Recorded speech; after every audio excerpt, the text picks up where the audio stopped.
Hi, welcome back to my channel. My name's Joanne. I'm a mum with 3 children and I home educate those 3 children here in the UK.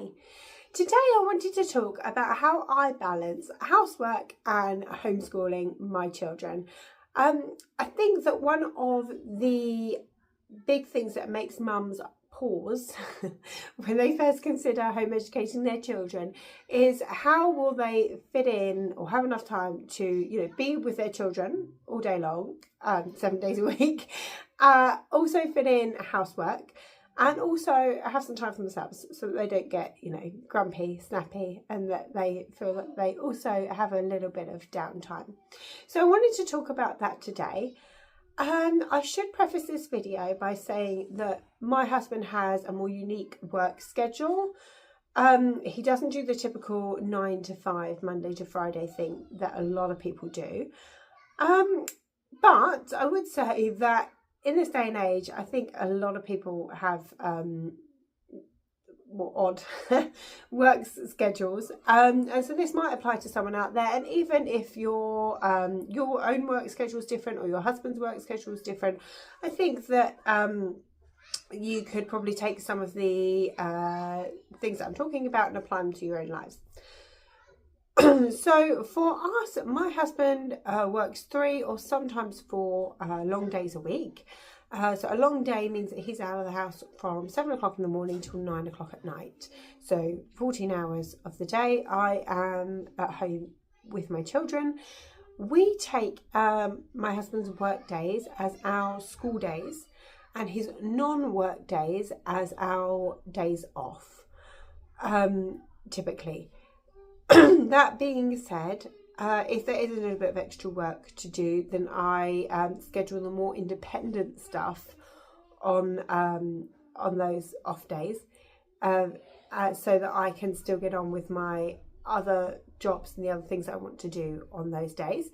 But on the days, like I said, the school days when my husband's out of the house, those are the days when my top priority is educating my children, and all other housework that's on my list, my to-do list, comes second to that.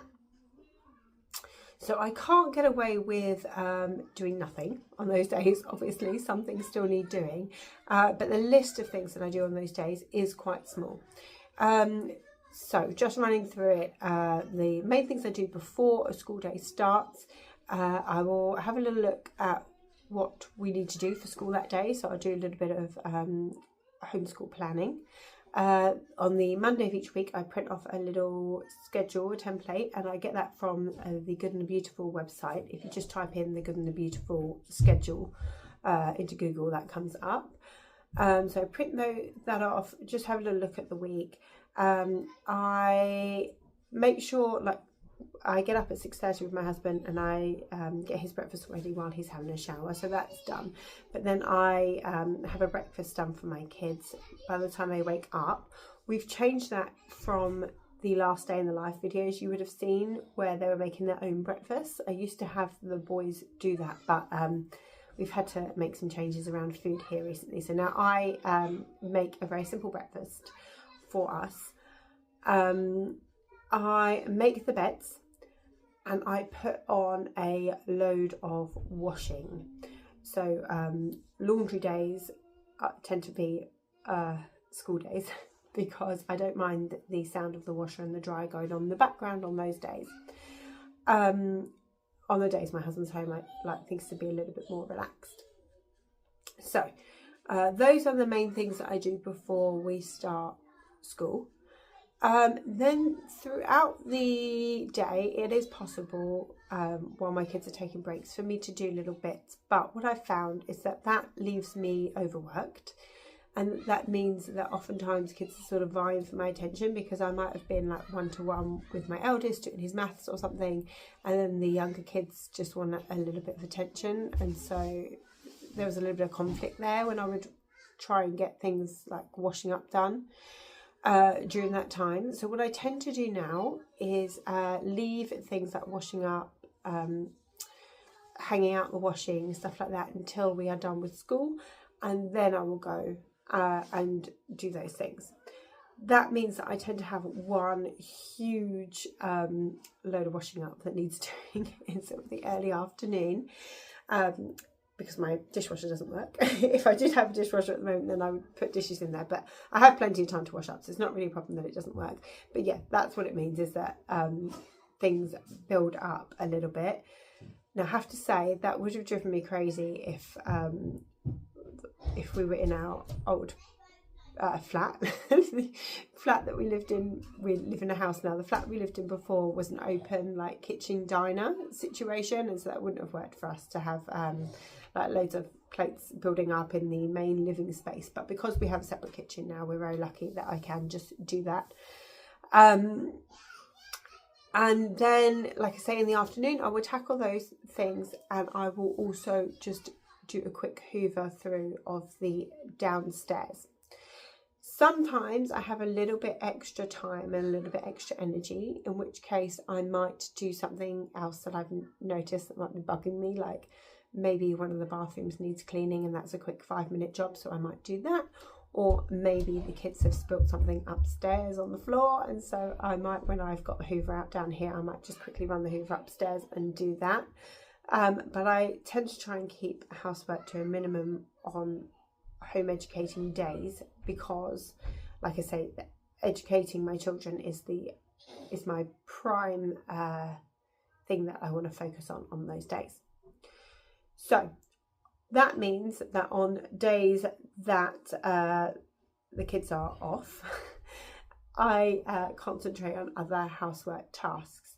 The number one task being cooking meals, because we like enjoying meals together as a family, and like I say, my husband's home on those days, and because that also benefits school days in that I can make a lot of food on those days, and then we have leftovers for me to serve on school days. I can also do things like in the evening hard boil some eggs while I'm in the kitchen making dinner, so that the next morning I've got hard boiled eggs for the kids to have for breakfast. Yeah, little things like that. I can make banana bread so that we've got something healthier to snack on around lunchtime. Yeah, so those sorts of things help. So all other housework tasks go on to those days. Another reason why that is a good time for me to do housework is because the children are allowed their screens on those days. And so because those are days off, they don't get like screen time all day long. Like, I do have to pull them off at times, but they're allowed screens at least for some time. And so while they're preoccupied, I often go off and do little household tasks, and I quite often play podcasts, audiobooks, YouTube in the background of me doing that. So that's the way that I schedule things, and I find that that really, really helps. I have my priorities on my school days, which, like I say, is educating my children, and the priorities on the non-school days, which is preparing meals for us to enjoy as a family and for us to be able to use for the next few days, and everything else just slots in there. Like I say, if I need to do a big clean up upstairs, and I'll usually use the afternoon time, because once I've done breakfast and lunch, we've got quite a few hours before people are going to be hungry again, especially because we have a big lunch on those days off. And another thing that I wanted to mention was bringing your kids into doing some of those tasks with you. So my kids are 11, 9 and 5, and they can already do things like unpack the shopping, take out the rubbish. Sometimes a child will hoover the bottom floor for me. When our dishwasher was working, they used to be really good at unloading the dishwasher and putting things back where they belong. It's really, really good for children, I think, to have chores, so that they're contributing to the running of the family home. So that's a great life skill as well to teach your children. And children from a young age can do way more than we think they can. And so it's really beneficial to take a week, maybe even a week when you aren't homeschooling, so like a holiday week, but where you're at home, to train children in doing a specific task that you could really do with some help with. Putting away laundry is a big one in our house. My kids know I'll just sit there and divvy up the laundry, and then I'll call them all and they'll come and they'll put their washing away in the right place. It might take a few times just to teach them where the washing goes. This needs hung up, this doesn't, or whatever. But they can do that really effectively if you show them and just monitor it for a week or so. And then that's sort of a thing off of your mind, isn't it? Like, you don't have to do that. Another thing that can be helpful is the idea of block scheduling. I see a lot of YouTube videos about block scheduling, and that's an idea that I've kind of incorporated in that we have our school time and I don't do housework within that school time, although I don't call them block schedules. That's probably come about through watching videos about block scheduling as well. Anyway, I hope some of these tips helped.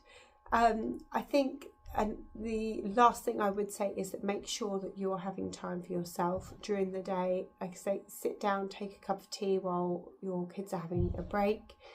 Don't be afraid to read a book in the afternoon before you tackle that big pile of laundry or washing up or whatever it is you've got to tackle. Make sure that you're taking care of yourself too.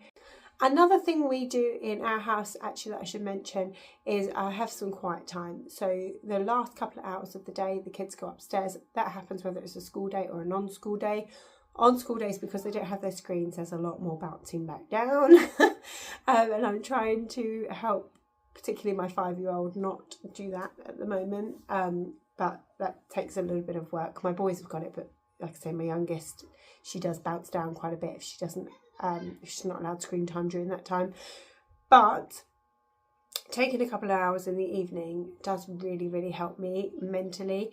We go into a read aloud time around 9 o'clock, and that's about an hour long. And I find that I can't do that calmly unless I've had a little bit of time to myself beforehand. I also think it helps my husband to come home to a calm house. Everything's picked up and everyone's nice and calm, especially me. So that helps. And also I do the same thing in the mornings now. My daughter was an early riser for the first few years of her life, but now she's sort of synced up with the rest of us. And so I get up at 6:30, like I say, to help my husband get out the door at 7. But from 7 until about 8:30, I tend to have that time to myself. The only thing I do find with that is that I have to not expect that. I have to just hope for that, because like I say, sometimes kids do wake up early. It might be a loud noise, especially in the summertime when the windows are open or whatever, that wakes them up a bit early. And so then I don't get that time to myself. But if I can get that time to myself, that's a real bonus. And I try not to do, like I said, I do a little bit of homeschool planning, but I kind of enjoy homeschool planning. But I try not to do anything else that's work, housework or otherwise during that time, and just to take it to prepare myself for the day so that I'm nice and rested going into the day.